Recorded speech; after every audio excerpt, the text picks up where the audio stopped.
Mike, the State Department of Education says that 40% of Colorado's high school graduates aren't qualified to sit in a college classroom like this one. Half of those that enlist in the military aren't qualified academically. Now the state is trying to do something about it. In the past, memorizing our math and memorizing facts have been sufficient. Assistant Commissioner of Education Joe O'Brien says we live in a more competitive economic environment. She says both the marketplace and the military are asking for people with better problem-solving skills. And they don't believe right now that the way we are graduating students, that they see those capacities. Why is that? Our hypothesis in the council meeting was that we have a time-based system. In other words, students get a diploma based on credit hours, the amount of time they've spent in a seat in the classroom.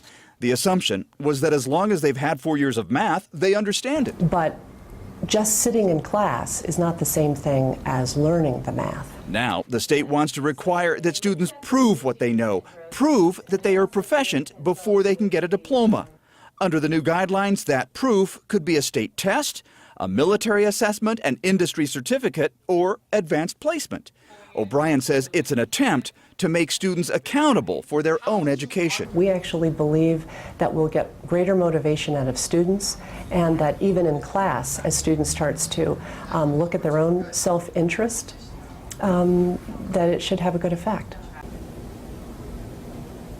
Colorado is one of the last states in the nation to adopt a policy on minimum criteria for a high school diploma. And with 178 school districts, there were 178 different criteria. The new, more rigorous criteria will be phased in over a 7-year period, with the class of 2021, the first graduating class, impacted.